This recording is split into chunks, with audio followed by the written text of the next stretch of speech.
Today we're looking at Devarim chapters 7 through 11, where Moshe begins by saying, "Because you are listening to these rulings and keep obeying them, Yahweh your God will keep with you the covenant and mercy that he swore to your ancestors." Now those opening words in chapter 7 verse 12 lead us into yet another 5 chapters of the General Stipulations that form the part of the treaty which was between Yahweh and Israel. This whole parashah can be broken down into 3 categories of narrative which comprise the following. 1, it's promises of good times ahead, providing they keep the rules of Torah and observe them. Another is to look back at many of the events that were experienced by that first generation. And finally, the consequences if Israel turn away from Torah and start following the gods of the nations. They will incur the wrath of God. Now these 3 categories are again spread out throughout the 5 chapters in a rather random pattern.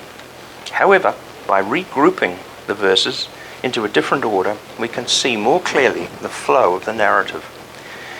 So I'll put them in a rearranged order on the blog page, so that those who wish to read them as 3 categories can see them in sequential order.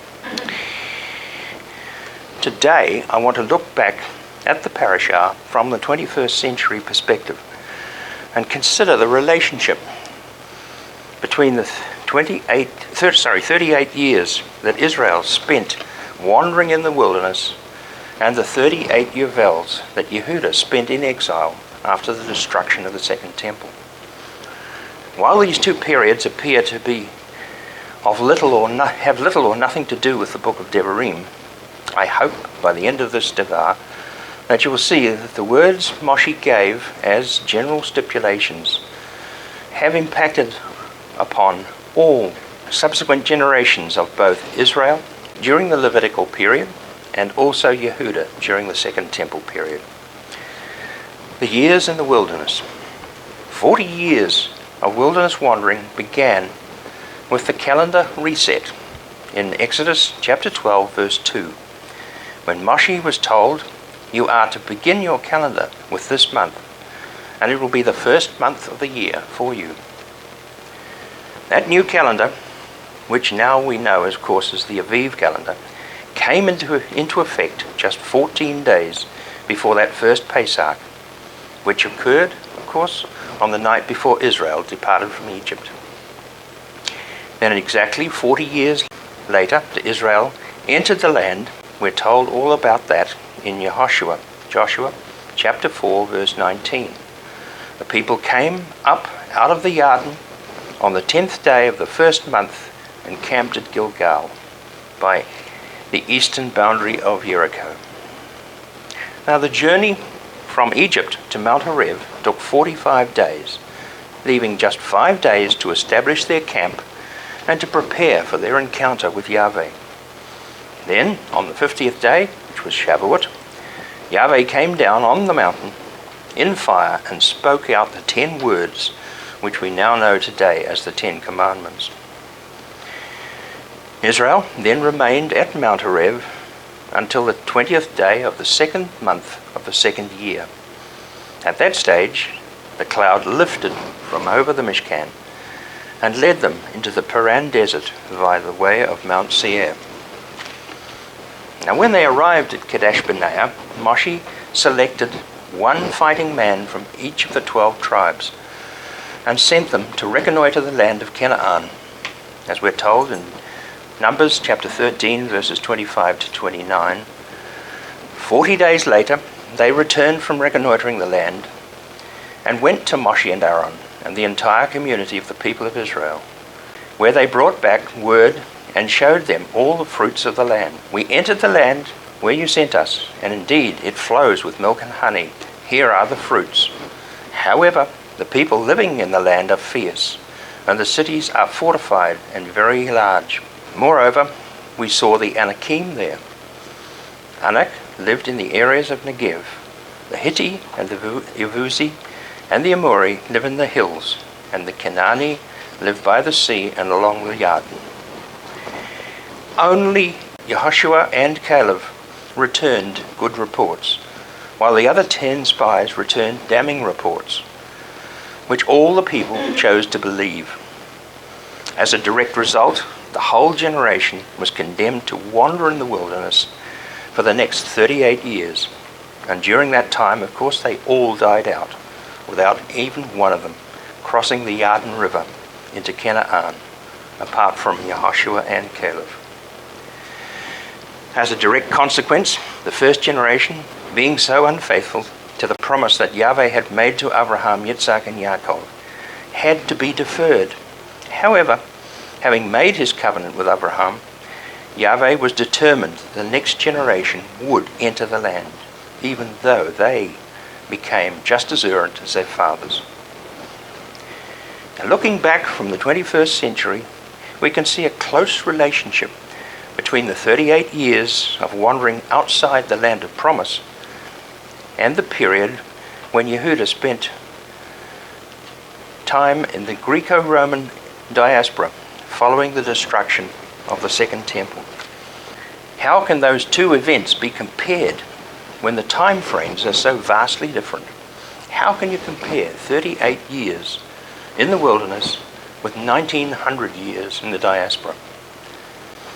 Both occurred outside of Eretz Israel, and I believe there is a hidden message in the words of Devarim chapter 8 that relates to these two periods. The hidden message is known in the Jewish world as a remez, or a hint that something Yahweh wants Israel to learn and remember through many generations. So let's look at Devarim chapter 8. Moshe said in verse 2, "You are to remember everything of the way in which Yahweh led you these 40 years in the wilderness, humbling and testing you in order that you to know what was in your heart, whether you would obey his mitzvot or not." Here, Moshe is speaking to that second generation as if they had personally been there experiencing those events in the wilderness. That is because they had to take the message forward. That is why I entitled this Devar as Looking Back to Go Forward. The timeless message that Yahweh passed on to Israel, I believe, is found hidden in the words, particularly of chapter 8, verses 3 and 4, where Moshe says, "He humbled you, allowed you to become hungry, and then he fed you with manna, which neither you nor your ancestors had ever known, to make you understand that people do not live on food alone, but on everything that comes from the mouth of Yahweh. During these 40 years, your clothing you were wearing did not grow old, and your feet did not swell up." Yahweh had allowed Israel to become hungry on the way to Mount Horeb, but then he fed them manna. The message there is that through their hunger, they had to cry out to Yahweh. Then by feeding them in that miraculous way, they should have realized that their whole lives depended solely upon everything that Yahweh offered, and they needed Yahweh for everything. They could not run down to the local corner store to buy food or turn on the tap and have water to drink. In the wilderness, they were totally reliant on Yahweh for everything for their existence. Then in verse 4, we see how Yahweh cared for them, not only providing food and water, but also ensuring that their clothes did not wear out and their feet did not swell up from the blistering heat of the wilderness. Did Yahweh really concern himself with all the personal conditions? After all, he had condemned them to die in the wilderness. But in spite of that edict to die, Yahweh still cared for them and their personal well-being, which shows again that he really loved his people all the time. But he still disciplined them severely. So one important thing we need to bear in mind in this 21st century, looking back, that all those who died naturally in the wilderness will be woken up during the 1,000-year reign of Yeshua. Of that first generation, only Korach and his cohort died of a supernatural death, with the ground opening up and swallowing them. And the 250 who were along with them died when they were blasted with fire from Yahweh. They are the only ones of that generation who were cut off from their people. All the rest died naturally. Now, the forward-looking promise. Having considered the way Yahweh challenged and disciplined that first generation with hunger and thirst, we also see in verses 5 and 6 of chapter 8, where Moshe says, "Think deeply about it. Yahweh was disciplining you, just as a man disciplines his child. So obey the mitzvot of Yahweh your God. Live as he directed you, and fear him." Now here, Moshe again looks forward. In verses 6 through 10, he speaks of the second generation as one who would take the message forward to all the generations that were to follow. And when he says in those verses, "Obey the mitzvot of Yahweh your God, and fear him, for Yahweh your God is bringing you into a good land, a land with streams and springs of water, welling up from the depths of the valleys and on the hillsides. It is a land of wheat and barley, grapevines, fig trees, pomegranates, all a land of olive oil and honey, a land where you will eat food in abundance and lack nothing, a land where stones contain iron and the hills can be mined for copper. So you will eat and be satisfied, and you will bless Yahweh your God for the good land that he has given you." Now these verses, Moshe is telling them that they will inherit all that their fathers should have possessed. All the provisions of the good life were being laid before that second generation. All they had to do was trust Yahweh and follow his mitzvot, and all of them would be greatly blessed. But it follows with a word of caution, because he knew what they would do when they had conquered the nations ahead of them. And finally, when they settled down to enjoy the riches of the spoil of war, he says in verses 11 through 14, "Be careful not to forget Yahweh your God, not obeying his mitzvot and rulings and regulations I am giving you today. Otherwise, after you have eaten, been satisfied, built fine houses and live in them, and increase your herds, flocks, silver, gold, and everything you own, you will become proud-hearted, forgetting Yahweh your God, who brought you out of the land of Egypt, where you had lived as slaves." Then in verse 17, these more sobering words, where he says, "You will think of yourself, my own power and strength of my own hand has enabled my wealth." How easy it is for humans to fall into that trap.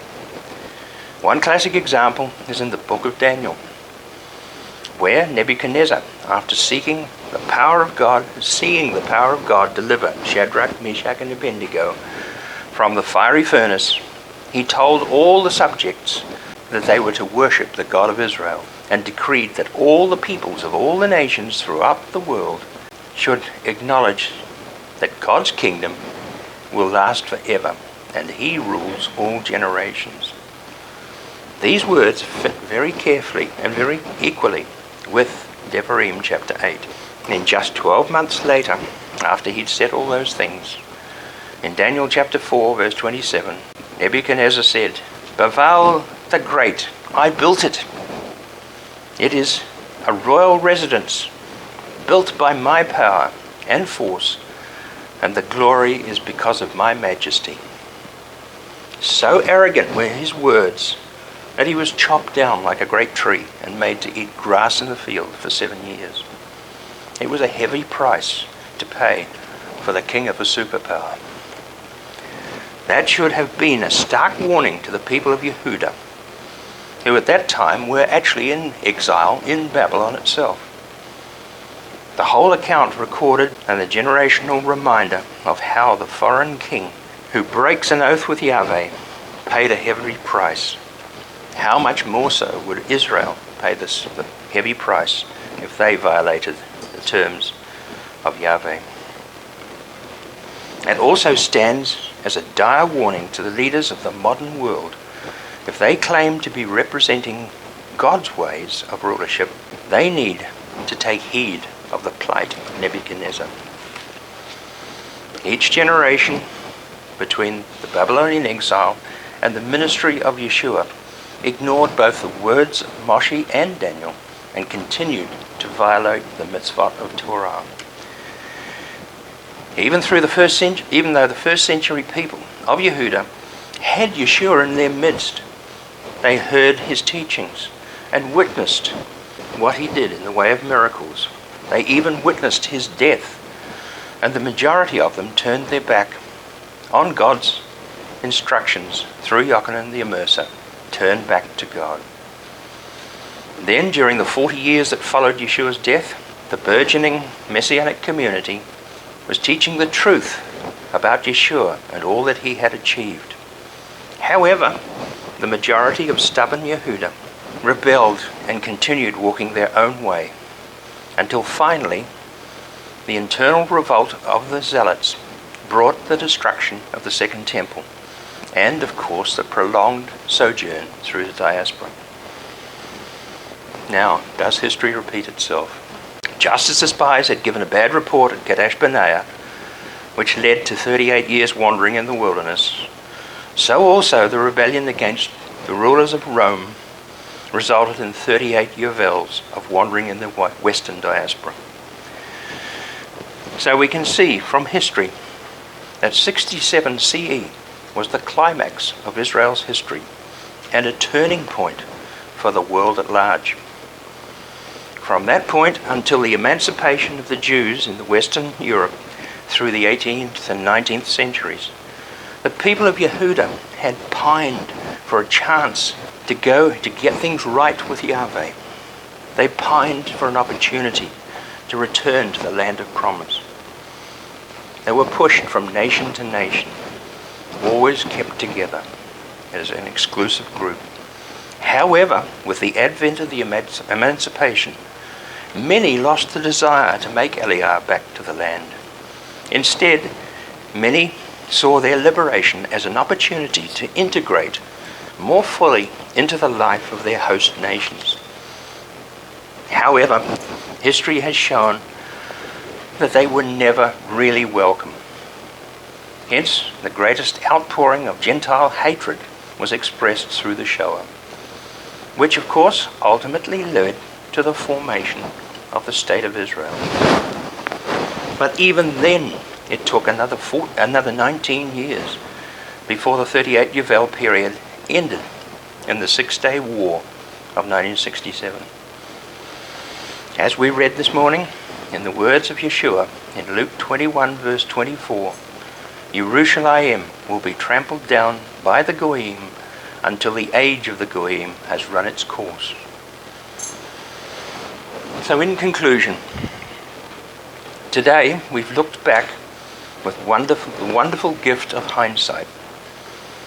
In looking at Devarim chapter 8, we have seen how Moshe tried with urgency to instill into that second generation the depth of responsibility they carried for the future success of Israel as the chosen people in the land of promise. That one generation, in a matter of days, that he would drive the people out ahead of them. They were going to conquer the nation. They saw how Yahweh supported their fathers for 38 years wandering, and how he tested them, allowing them to be hungry and thirsty, and giving them supernatural food and water from the rocks, along with protection against the elements, all the time that they were in the wilderness. We have also seen how the first century people of Yehuda, even while having Yeshua in their midst, still failed to recognize who he was and how desperate they were for the desire to overthrow the Roman suppression, which of course resulted in the entire destruction of their structure, their whole community, including the destruction of the Second Temple.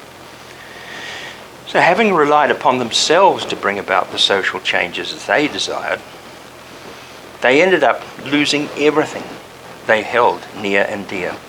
They ended up back in slavery to the Gentile nations of the world, rather than being in the land that had been promised. Then, having endured 38 Yovels of Gentile domination, finally in 1967, Jerusalem was once again in the hands of the people of Israel. The control of the Gentiles had ended. The guardianship is back with Israel. But because the people of Yehudah still have not reached the level of trust in Yahweh that is needed, they are still unable to fully appreciate the relationship that they should have, and they are not able as yet to restore the Temple Mount and the rest of Eretz Israel the way Yahweh has intended it. Only when Yeshua returns will things be fully restored the way Yahweh wanted, just as Moshe spoke to that second generation before they entered the land of promise. Only then will Israel truly be restored to the land, and the people be able to say, Baruch haba Hashem, Yahweh, blessed is he who comes in the name of Yahweh. Shabbat Shalom.